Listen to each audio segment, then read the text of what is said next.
Steve, this is a hotbed issue here in this neighborhood. Neighbors tell me one thing, developers tell me another.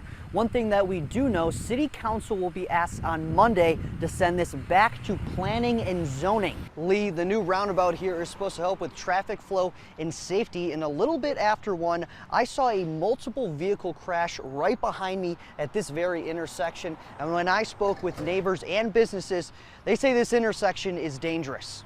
Next week, they will shut down their testing map right here, an online scheduling system. Now, deputies told me they have a house surrounded, and maybe in the background you can hear their canines, their dogs, and deputies calling out for the man to come outside. Please call your vet, then try and call the company whose product it is, and then call the ASPCA for their poisonous hotline. Staff told me half a dozen animals died in a freak accident. They say they weren't prepared for the high heat yesterday. One customer we spoke with says the animals weren't being moved quickly enough. People in Bolivar are upset after they say dozens of animals died at a livestock auction yesterday. While we did edit the video for content, some of the images you're about to see may be disturbing. Liam Garrity spoke to staff at the Roberts Brothers livestock auction on what they say happened. Liam. Francis, staff told me half a dozen animals died in a freak accident. They say they weren't prepared for the high heat yesterday. One customer we spoke with says the animals weren't being moved quickly enough at all. She even took some in to save them, and the videos and images you will see could be disturbing. As we looked around, there were just bunnies dying everywhere. They can't handle that heat.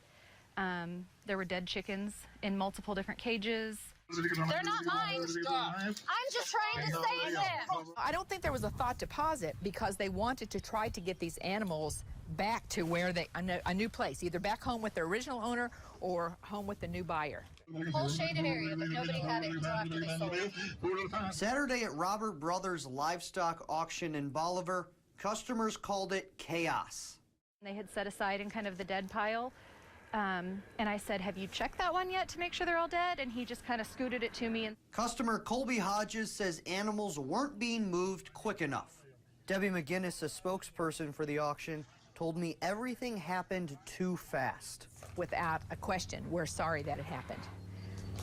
It was a little unavoidable, not knowing how quickly the temperature was going to change.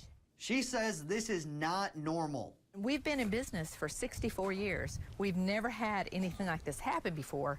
McGinnis says once they noticed the issue, they started moving animals into a shaded carport and made canopies. Hodges says she took in over 30 chickens, a chick, and some rabbits.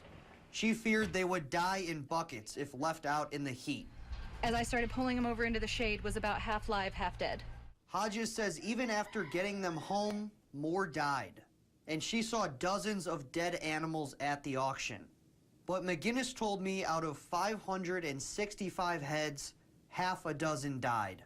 And after they were in the shade, we went to try to dispose of them, and they popped back to life. McGinnis says they had a vet check all the animals in the morning before the auction. And no one wants this to ever happen again. This was an unusual situation. We had to flex and pivot as fast as we could, both for the animals' sake and to complete our obligation of getting those animals sold so they could get back home. We treat our animals like pets. I kind of figured I might be disappointed in some things, but I did not expect to see animals dying as they were being sold. McGinnis says they will be more prepared next week, having more canopies and shade for all the animals coming to the auction. And they told me they called the Missouri Department of Agriculture to let them know what happened. Reporting in the newsroom, I'm Liam Garrity. Quick alert, the intersection of Hines and Lynn in Republic will be closed starting on May 30th so the city can put in a roundabout. Liam Garrity is live near that intersection with the details and driver reaction. Liam? Lee, the new roundabout here is supposed to help with traffic flow and safety, and a little bit after 1, I saw a multiple vehicle crash right behind me at this very intersection. And when I spoke with neighbors and businesses, they say this intersection is dangerous. Roundabouts are not new to the Ozarks, but more and more of them seem to be coming. I think it's going to be good for the community, help save some people from having accidents. Blaine Carter, a pharmacist at Hines Street Pharmacy, says he has never seen a crash but heard them. If you get the wrong person doing the wrong speed down through here, it could be dangerous. Republic City officials say the roundabout is supposed to stop what I saw today, another crash.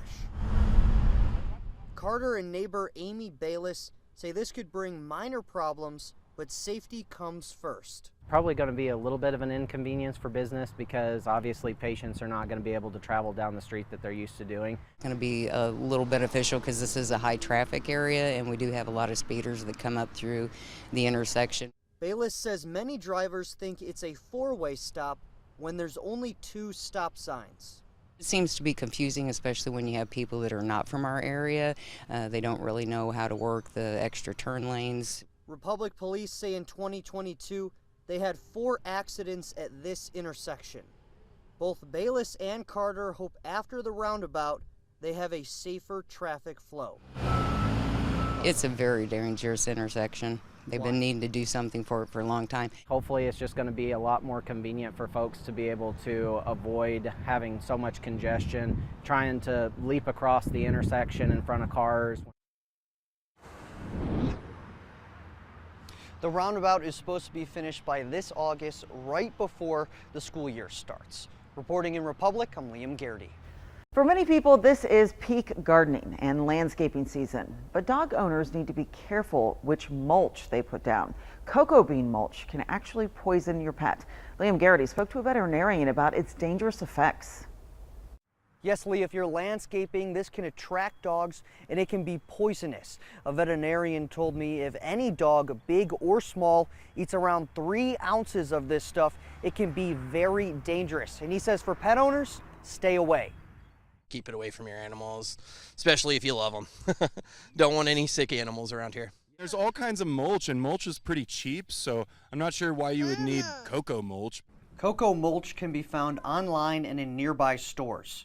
Veterinarians say when you are buying garden supplies, research what's in it. I'd find out if it's toxic to children, is it toxic to pets? Dr. Philip Brown is a veterinarian with the Animal Care Center.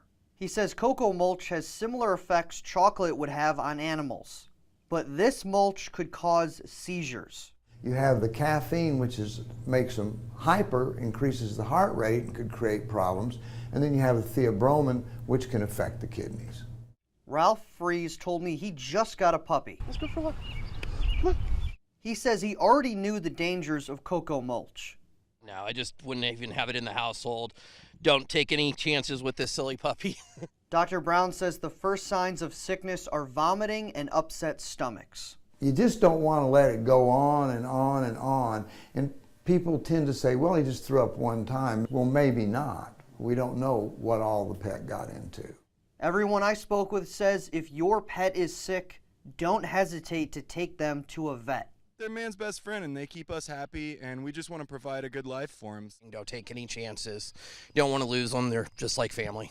Dr. Brown says if you think your pet got into something toxic, please call your vet, then try and call the company whose product it is, and then call the ASPCA for their poisonous hotline. Reporting in Springfield, I'm Liam Garrity.